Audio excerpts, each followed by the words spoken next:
Good afternoon, people. It's DuaneBlue again, one more time. Want to talk to you something near and dear to my heart. It's the topic that I struggle with daily, and it's called frustration and anger. Many of us deal with that, and it's a challenge from us from day to day. I'm not exempt from any of the information or feedback I share with you. I'm not some superhero or some superhuman person that I don't have the same challenges that everyone else does, and that a lot of this information I'm sharing, I have to apply myself. This area that I'm gonna touch upon today happens to be one of my weak areas, one of the areas that I struggle with daily, and I have to focus on it to make sure I try to have the best outcome with it. Not excuse me, not try. I don't like try. That I have the best outcome with it. Uh, Sometimes I'm successful, and sometimes I'm not. I just have to know when it is and when it isn't, and then prepare myself for the next time and how to approach it. So, back to it: frustration and anger. And anger, in my point of view or my opinion, they're the same thing. They're just at different levels of intensity. I would perceive or say that frustration's at a lower level of intensity than anger. Anger's at a higher level of intensity than frustration. Frustration would lead to anger. Sometimes you can get straight to anger. Sometimes frustration and a series of events will lead you to anger. It just depends. In my, like I said, point of view, they're the same reactions, the same feelings, the same emotions. They just have different levels of intensity based on the respective words. But what you want to do first, you got to identify what are the triggers. What triggers you to be frustrated and what triggers you to be angry? What are those triggers? Just like people who are um, have allergies, they need to know what triggers their specific allergies. Is it particular smells or particular foods? What is it that triggers those reactions? Same thing with people who have migraine headaches. They have different triggers that affect their headaches. Smells, foods, environment, flashing lights. A number of things can trigger those things. So you have to identify what are your triggers for your anger and your frustration. All right, is it people, your spouse, your brother, your sister, your family, your work environment, your boss, your job, a coworker, people, place, or things, events, organizations? What are those things that cause you to be frustrated and to be angry? Sit down and write them down. Write those things down. I got my little board here today, and I often write down things I want to touch upon so I don't forget about it. But write those things down. What are your triggers? What are your triggers? When you feel yourself getting into a mode of being frustrated or angry, write those things down. Actually, it's a good reflective moment to step back and say, okay, man, that just frustrated the hell out of me. This is what caused it, or this is what it was. Then you can evaluate, is it really that, or is it something that led into that, or is it just how you were feeling to something else and you responded to that in that type of way? So identify your triggers. It's important. You can't move forward or resolve or manage your frustration or anger if you do not know your triggers. So you've got to identify those. You've got to take that time, write down those points. What are the triggers? And it doesn't have to be a bookload of them. It could be three or four. Because I promise you, it's probably a handful or less are the main ones that drive the most of your frustration or anger. So identify those. Take the time and identify. And if you don't know, maybe ask some of your family members or some of your close friends, friends that are willing to give you honest feedback, not feedback that you want to hear just to make you feel good, but feedback that they care about you, so they're going to give something honest feedback to you that you can use or evaluate. So we talked about triggers. Next thing we're going to talk about is focus and removal.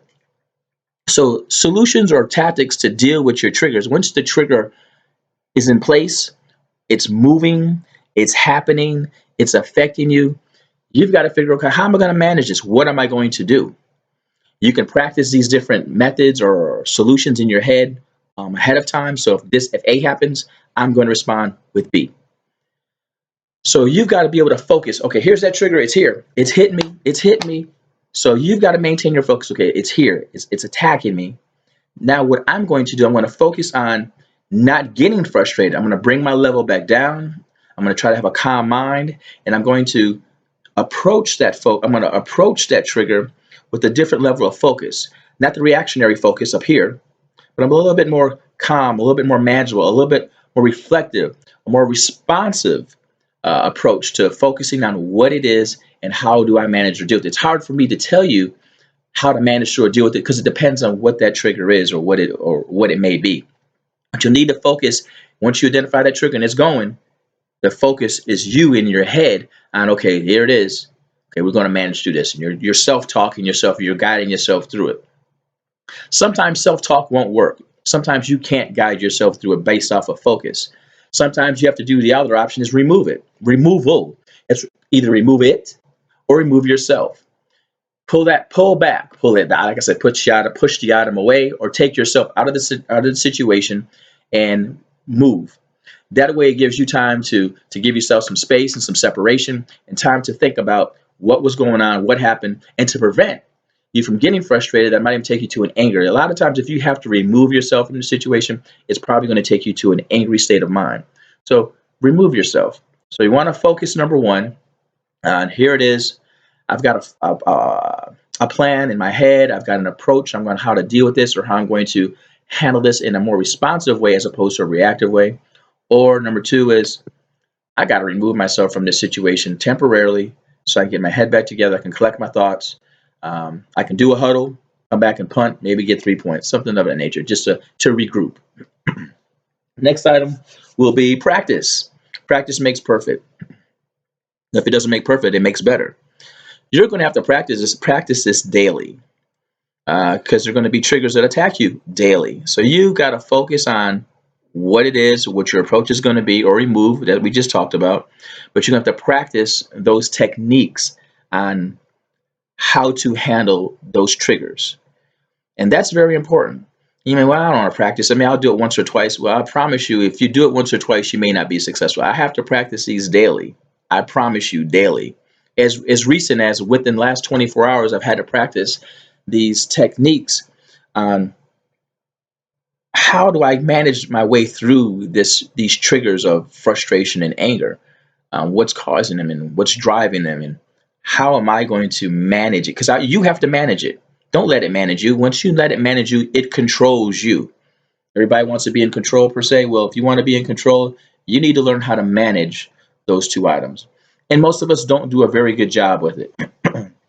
We all have different reasons of things that are going on in our environment, our economy, our lives, but we have to make the choice that we're going to manage it, and that we're going to practice that technique of management on a daily basis to make sure we get better. So it's like any of you who do whatever you do, you play a sport, you cook, whatever it is that you do, at the beginning when you started it, you didn't do it so well. As you did it day after day, month after month, year after year, so forth and so forth, you got better at it. Some of you became professionals. Some of you became very good at what you do. Basically, well, like I said, what guys, roller skating, skateboarding, softball, soccer, cooking, fixing on your vehicle, running, jogging, exercise, losing weight, gaining weight. All those are brief examples. But the practice is the very important part. Practice it daily. Practice, practice, practice. And the last thing, which most of us won't want to hear on this point, is choices. It's a choice. It's a choice. We have a choice on whether we react or respond to those triggers, whether whether we respond or react to being angry or frustrated. We don't have to. We don't. But we do. We're human. Maybe that's a poor excuse. Maybe it's not. But we are creatures that are driven by emotion, and a lot of times that emotion manages us and makes us perform, sometimes in very exemplary ways and sometimes in very poor ways. Sometimes for myself, I suck at managing those two areas. Sometimes I do a great job, but sometimes I suck. So the point of it is, it's a choice. You decide on how well you're going to manage it, how well you're going to do with it. If you're going to react and act a fool, or you're going to respond and have a more tactical approach on getting through it so that it doesn't take you here. Like I said, it's a choice. Most people don't want to hear that. And the person that decides that is you. You have control over that. It's a choice. No one makes you do anything unless they hold a gun to your head or a knife to your neck. You got a choice. And even in those dire circumstances where someone has a gun to your head or a knife to your neck, you still have choices. They may not be the best choices. They may be a bad choice and a not so bad choice, or a better bad choice. but there's still choices. We have choices in everything. Sometimes our choices are good versus bad. Sometimes our choices are good versus good. And sometimes our choices are bad versus bad. We just have to determine what it is and make that choice and not just leave it to blame on a circumstance or person or event or whatever. We choose. We choose. We were all given the right to free will by your spiritual um, source or supplier, and we need to use it. We need to do a better job of managing it and using that free will by making good choices. And don't feel bad when you make a poor choice. It's okay. Just recognize you made a poor choice and focus on what will you do differently the next time so that your choice isn't so poor. You don't have to go from poor to great. You can go from poor to okay to better to good to great to excellent. Or you can go from poor to excellent. It just depends on you and what the situation is. So thanks again for allowing me to share some brief thoughts with you. Appreciate you guys. Please hit the subscribe button at the bottom of the screen. Also hit like. As they say smash the like button. Uh, Once again, leave comments and questions that you may have or any other topics that you're interested in at the bottom, and I'll be glad to probably touch upon them for you. But other than that, folks, look forward to talking to you and seeing you one more time. Outside of that, gain understanding. Peace.